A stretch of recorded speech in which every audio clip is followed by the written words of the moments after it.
Episode 8. You're so excited. Oh my God, we're on rhythm. All right. We're entering into episode 8 of In the Mix podcast, and we're talking about food Today. Justice, food, healthy food, needing food insecurity. Where are the grocery stores? Where are the healthy food restaurants? Why don't we have them? Why does some places have so many and some places don't have any? I mean, we talked about it on one of our previous episodes about the going on the Ellen show, and I think that's a good entry point.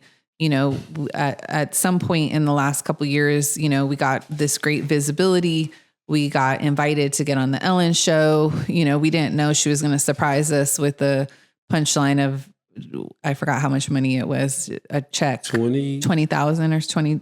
Ellen, if you're listening, I'm sorry, we don't remember the exact amount, but it was awesome. But it was a significant amount of money. So thank you. But while we were on the episode, you know, they say that package, that video where they create a video about your organization and what you do. And of course it's about us and the grocery giveaway and the impact we're having during COVID. And then when we get into the interview with her, she says, you know, I'm so happy to have you guys here. And when we were prepping for this segment, we were talking about, you know, food deserts. And I literally did not know what a food desert was. Right. And so you did not know. Oh, you're saying what she said. Got it. Jesus Christ. Go. Yes. Ellen said, I literally did not know what it was. You know, this was my first time hearing it. And so we on air, I don't know how many millions of people were watching that episode, but there's a lot that watch Ellen. On air, she's saying she doesn't know what a food desert is. And on air, we're explaining to her what a food desert is, you know, and saying, you know, look, Ellen, we don't know where you live, but let's imagine you live in Beverly Hills or Bel Air or Venice or somewhere like that on the west side of Los Angeles. And when you're out there, you just wake up, go outside. And there's 9 different grocery markets all lined together. Right.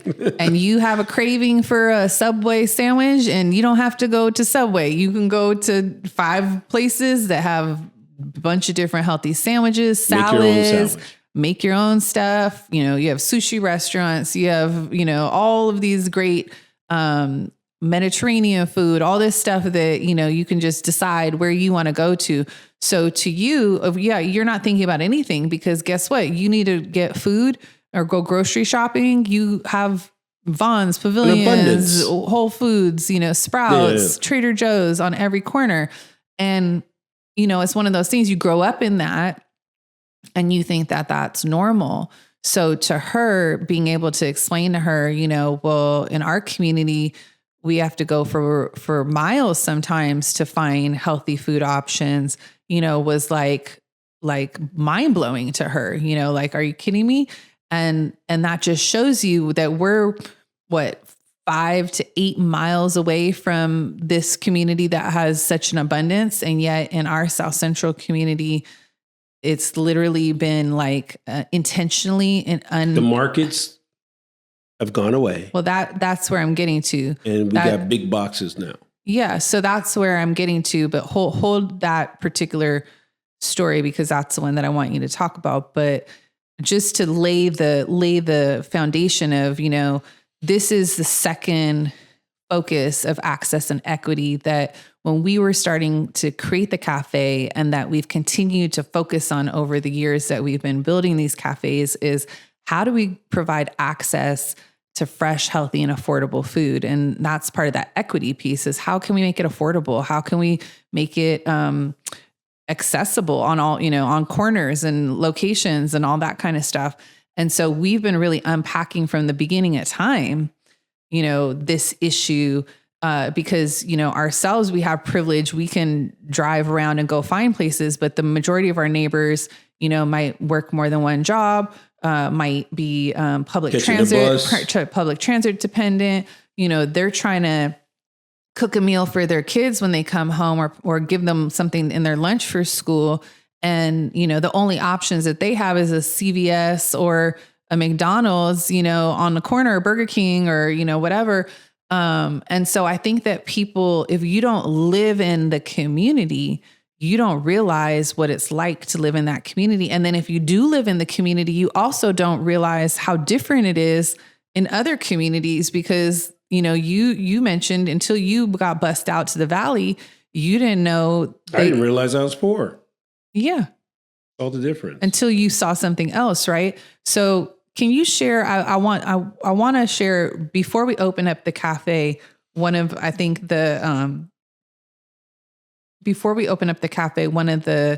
very impactful experiences for our family was the Ralph's supermarket on the corner. Oh my God. So can you talk about the Ralph's supermarket and then what happened with it? I might have scared them away, y'all. Sorry. But rightfully so. Well, now you're giving the punchline. What? I didn't say that part yet. Okay, well, you don't have to say that part. It's just to go with the flow. The Ralph's obviously is not here anymore, so that's the punch. It's not obvious because most it's not obvious. We don't have Ralph's, and when we moved here, we had one. But here's what Ralph's thought about us: rotten fruit, expired stuff on the shelves, unclean floors, locked up everything. I used to go in there and I go in to just pick up some grapes, on my day off as a firefighter, I think. Was I a firefighter yet? Probably not. But anyway, yeah, I probably was. And my day off, and I just going to come and get some grapes. But I'd spend hours in there in the vegetable and fruit section going, how can you sell this? Why haven't you changed this? And they would come out and they would do it. But if I didn't say anything, they had that kind of representation of an apple, bruised up, beat up, or rotten stuff in my community. And I was annoyed by it. So I was always on them. Like I made it a purpose, like at least twice a week, I would go in there and help them with their fruits and vegetables, help them, remind them they got to clean the floors, all that. The manager knew me by first name. I'd walk in, hey, Joe. But it was a mess, but at least we had a market. So one day they said it's closing. And I was like, what? I think did we picket it? Not that one, but because that one was a wrap. They just were like, one day they were closing and there was no discussion, but we did picket the closure. They were selling their alcohol for 50% off and 60%. They cleaned that thing out in like a week. They just did a fire sale. Yeah. And got rid of everything in the store. And they said, but we're coming back. And we're going to have a CVS here, because I guess that's the same company. We're going to have a CVS here. And I'm fast forwarding a little bit. And then the CVS took a long time to be built. And then they finally brought it in. And it looked very nice and crisp and clean and beautiful. And they had promised us that they would have, but we're going to have fresh vegetables in there. They opened this thing up and literally they had a cart. A little cart thing. A cart. When you line up in the line, shelf of what they attempted to do was fresh fruit and oranges that would go bad and they wouldn't care and they'd leave it there. And then, you get what you get now, terrible, dirty store that they got rid of the little fresh fruit, little cart thing. And there goes the desert again. We had nothing. Except for the boxes that we have to go to. Yeah. And then within the next few years, the other Ralphs and I'm trying to think, at least 2 local Ralphs also closed within a mile radius. And so the majority of grocery stores we have are mainly just big box convenience stores, things like Smart and Final or Food for Less. That, most of the stuff is processed or packed. Get that. Food for less. Think about that, folks. Food for less. But same brand. Yeah, it's the lower level brand, but I'm saying the food quality is really poor. The food is packaged. And the thing about it is, this community, like per capita, has obviously higher, um, you know, We spend more money in most communities. Is that what you're trying to say? no, that's a different point, but Okay.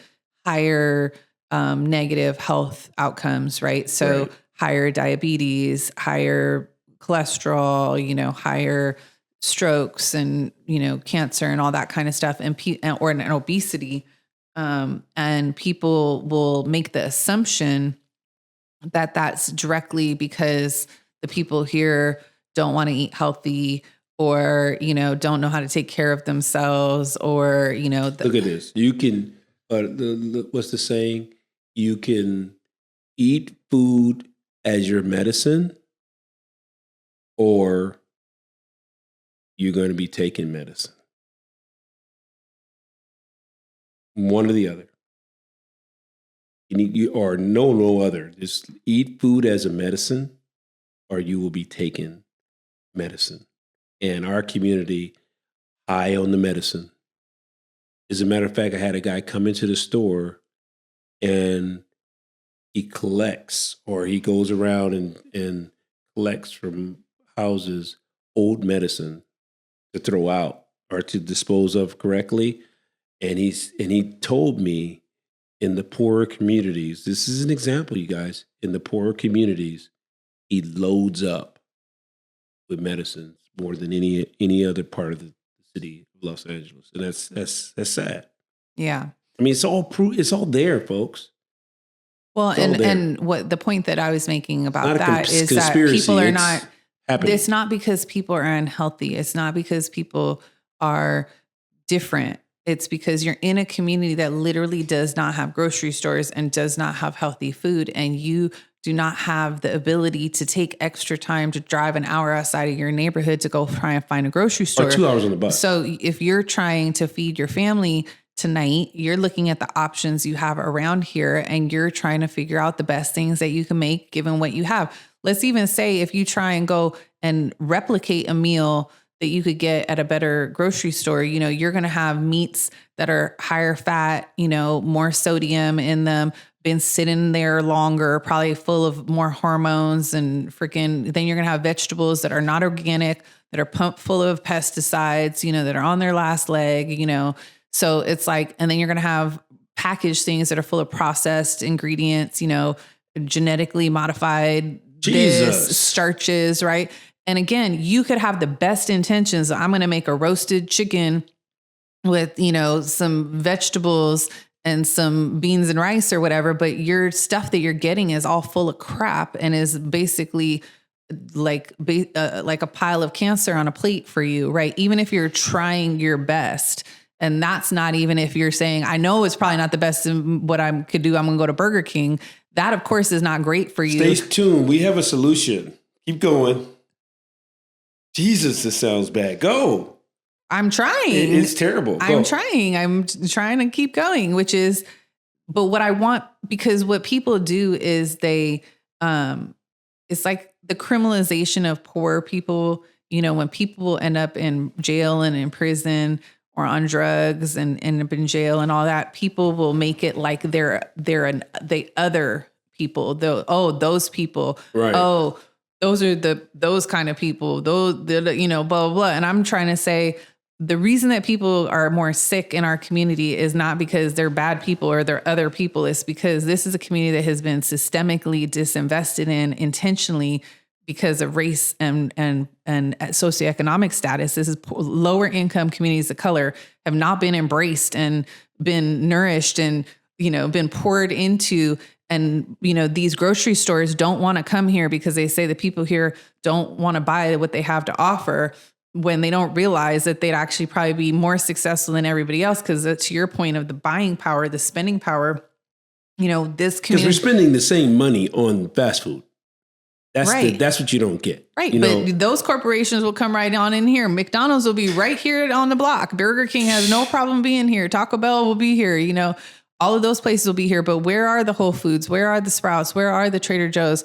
why don't they want to come into this community? Do these people not deserve to eat organic food, to have access to food? Like they don't want to actually look at their pricing structure and realize that, they're overpriced, there will be a huge South LA grocery market. Trust me. Yeah. I'm not going to wait for you guys. Well, and I'm going to take advantage of it. And there's some great partners right now in our community that are working on similar projects. Exactly. So whether it's us doing it, whether it's us supporting others that are doing it, whether it's us partnering on doing something, there will be that void will be filled. But to my point is that's part of what went into why we created the cafe. That right now we are already filling the void. We're not filling the void for the entire South Central community, right, but we are filling a void for a lot of people right now in our own community. When we started the cafe and then we started the market, we always knew that this social issue was one of the main focuses of access and equity that we wanted to build upon. Right. We knew that there was this huge void in our community that we needed to come in and try and do something. We didn't know exactly what we were going to do, but we're going to throw our hats in the ring and try and create a space where, if anything, we can bring other people in that know more than we do, or, our local farmers or gardeners or grocery stores or whatever. Then we decided, on top of opening the cafe, we're going to open the market. We're crazy. We're just nuts. But go ahead. We're purpose driven. I know that. And we're not crazy and we're not nuts. We care so much. That's the thing. You and I care so much, not just about ourselves, but about our community, about people in general. And we are compelled. The craziness comes from this, this force of the universe, of God, of, whoever behind us, like pushing us out there and being like, if not you, then who? Right. I'm giving you the tools to do this thing. I'm giving you a partner that is going to help support you to do this thing. I know it's a wild and crazy idea, but you see the need, why we have to do this, and it's going to help people. So get started and try. And that's what we've always done, is we don't know exactly how it's all going to play out. We don't know if it's going to work. We don't know the whole plan, but we can see the vision and we take the steps. And like you said, we're rising and grinding. But where I'm going with this is, we opened the cafe, we opened the market. Through the pandemic, we created the grocery giveaway. Here we are almost 200 weeks into that, fed over 200,000 people completely free food, healthy food for over 3 years, free to the community. Hundreds of thousands of people. Can I get an amen on that? Serious amen. Right? We could just close up this episode on that. But then another really, really cool thing that appeared to you and myself that has become one of the sustainable aspects of our community-centered business model with the coffee shop is through the market. Other organizations in our community and beyond started saying, can you do that for us? Or can we do that with you? It's a beautiful thing. I love it. Go ahead, babe. Sorry to interrupt. They started saying, we have our own thing that we're already doing. We're servicing communities. So let's take like LA Care Health Plan, or Children's Hospital Los Angeles, or Women and Infant Network, or Star Behavioral Group, or Children's Institute. These are some of our regular supporters and clients who came to us and said, look, we have a population that we need to serve. They are of the same kind of population that you serve. We would like them to be able to get access to healthy food. We see that you guys know how to put together healthy food, put it in these bags, feed your community. We want to do the same thing, but instead of our staff trying to figure out how to reinvent the wheel and do it what you're doing, how about we pay you to make us 100 bags, to make us 200 bags, to make us 500 bags, and now we can help support your local small business in its mission to provide access and equity to healthy food. And together we have this ripple effect where thousands and thousands and thousands and thousands and thousands of people are being served on top of those thousands of people that you're doing every single week. Right. Like the number that you mentioned earlier was just what we do, like our giveaway. But there's it's, almost equal amount that we've spread it out throughout these other organizations, or they helped us spread out. So It's been a beautiful thing. Yeah. Beautiful thing. And I think that just wanting to plant that seed of like, you have an idea, you have a vision, you understand that there's a social issue at play in your community that you want to be a part of making a change in or having impact in, and you sort of follow that thread, of like, where does that take me? Where does that take me? Where does that take me? And if you watch over the years of how this thread, us staying focused on these threads of the cultural, reverence, and now taking care of the community, and now the food access, and then the community center business model, putting the community at the center of everything that we do, creating a business model around the community. Like, it's like you start to see how this all starts to link together. And so now we have a thriving arm division, a grocery distribution division of South LA Cafe that is working with partners all over South LA and beyond. And so if people are listening in and they're part of an organization, Compton, Watts, we've been doing Culver City, Long Beach, Culver City, downtown, West LA, we've really been servicing everywhere. So if you're East LA, LA, you said downtown, the who was that? The workers, the sewing, the SEIU, the union workers, garment workers, Boys and Girls Club, Los Angeles. Like we partner with all the good people. So I just want to say this, because if you're listening in and you're feeling inspired and you're actually a part of an organization, typically our partners are generally nonprofits or social, enterprises that have a budget to feed people. And whether it's meals, because we also put together healthy meals with our different subcontractors that work with us through our hospitality division.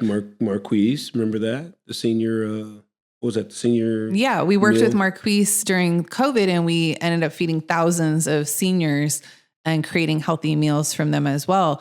But if people are in need of figuring out, where do I go to get to work with a trusted community organization that is rooted in this why of social impact around food equity and food justice, and be able to provide meals or provide groceries to community members, not individual community members. If it's just an individual, send them to the cafe.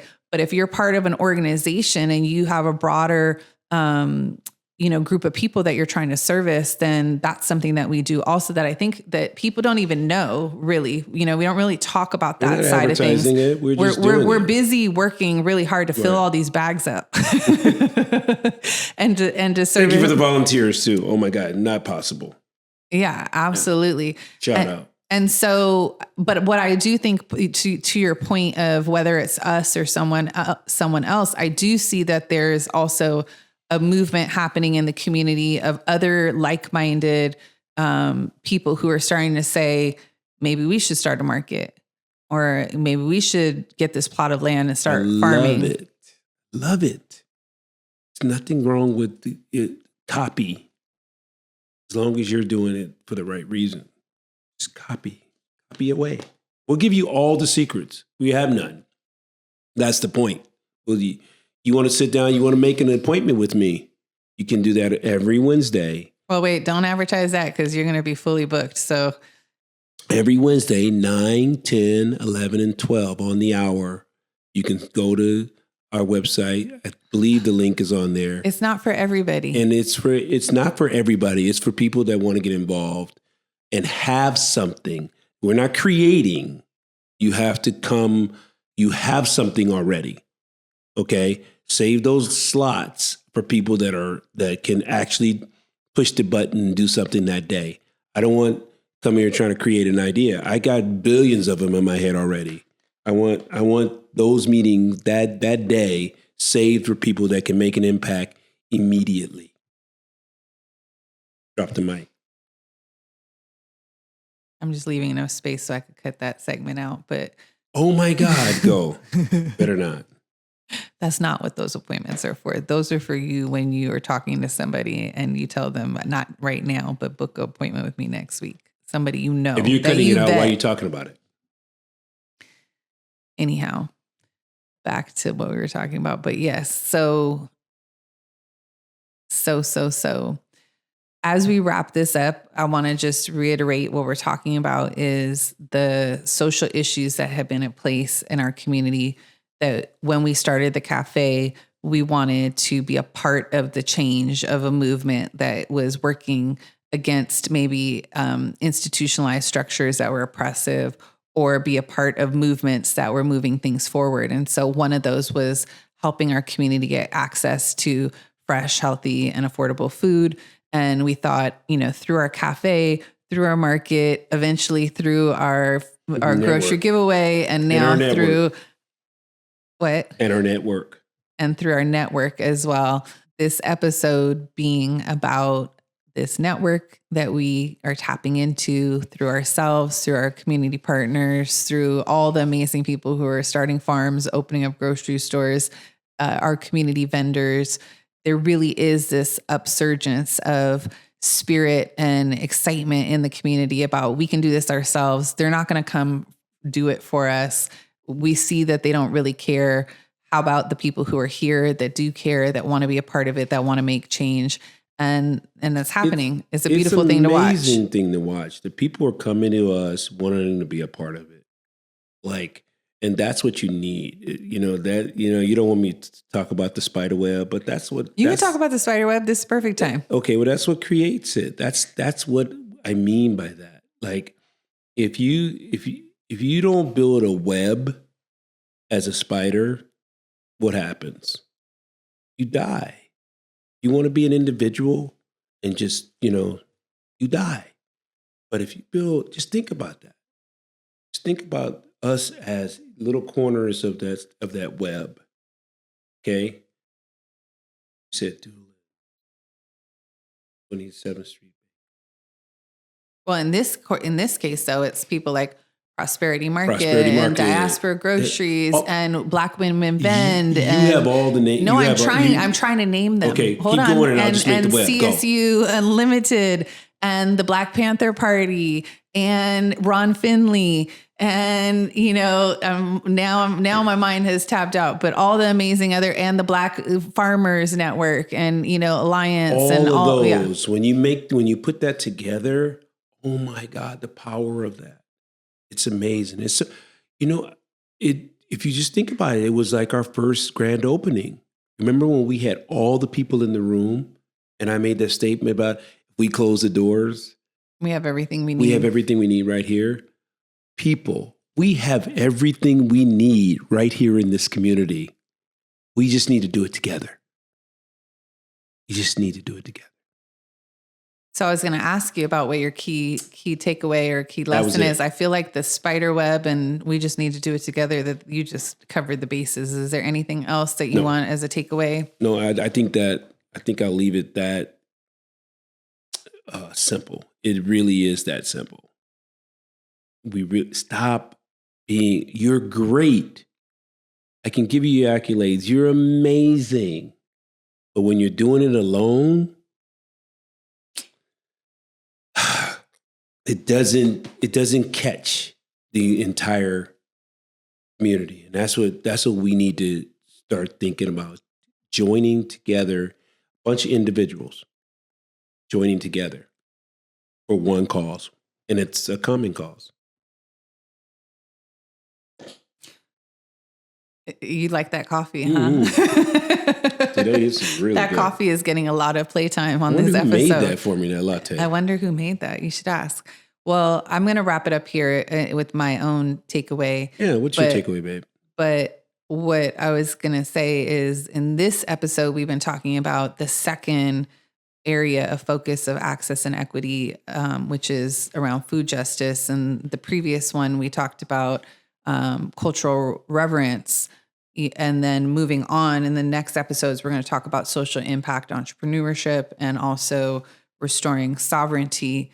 And I think that I'm bringing those up to say my takeaway or my lesson to teach. I often like for my lessons to weave back into business, because I think there's a lot of people who listen to this that are aspiring or budding entrepreneurs. And so one of the things that I think it's important to point out is that for us with the mission-driven business, knowing ahead of time that we're coming into what we're doing around certain social issues that matter to us, that then when we create a product or service, we can wrap it in the narrative of the why of that social issue. So for us, we're saying, come to our cafe and you can get access to healthier food options. Most coffee shops can't say that, right? But here we can. And then within that, we can say, and did you know that there's only 90, grocery stores in X mile radius, and that food deserts are an issue, and, and that people can't get access to healthy food in our community, right? And by doing that and being able to say that and having that consciousness, then that allows people to be at a dinner party and be in a conversation about social issues like gentrification or food deserts, and they have something to say, right? And they have a narrative. They can say, have you heard about South LA Cafe? That makes me think about them. They're on the forefront of this movement. They can say, have you heard about South LA Cafe? They're on the forefront of this movement, to fight food insecurity, and they're providing access to fresh, healthy, and affordable food. And, it creates relevance for our organization. Again, nothing wrong with great coffee and having a great coffee shop. That's a beautiful thing. And we take a lot of pride in that. In our great customer service, which we will talk about, we take a lot of pride in that.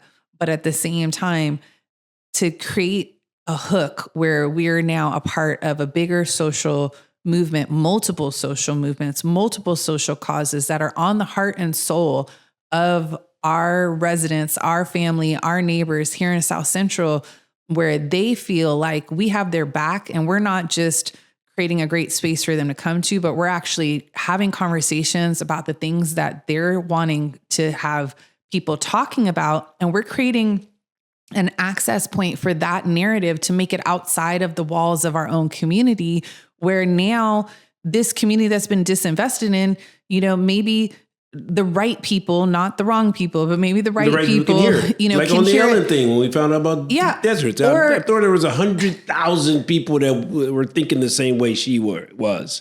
Like, what is a food desert? Now they know. Yeah. So anyway. Exactly. Now they know.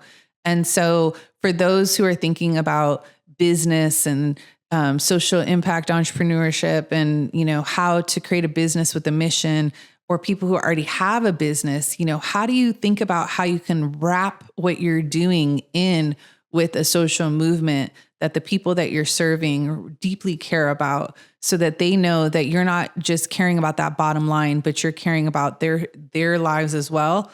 And then it creates a narrative that's able to ripple outside of your community, and people can illuminate those issues in your own community. And don't come fake, people, because read that a mile away. Please don't come fake. Oh, I can help you. And then you want to sell something. It's like, come on. Like, really? That's a really good point on that note. Is and some of this is going to be in that future episode about gentrification, but is, nobody needs a savior. This community doesn't need a savior. So we're not looking for somebody to listen to this and go, oh, I have a great idea. I'm going to create something, or I have a great idea, unless you involve the community. Like I'm torn on that. Like, I don't mind great ideas coming from anywhere, because you don't know who the messenger is going to be or who's going to be, but involve the community. Don't come in and say, I invented the wheel and didn't use Grandma May that's been here for 70 years. Right. She has an opinion. She has some thoughts. Matter of fact, put her in the front of it. Right. Anyway. Put Grandma May in the front. And on that, it's a wrap. It's a wrap. Another episode of In the Mix podcast. It's a wrap. It's a wrap. Here we go. God, we do have rhythm. We will get that.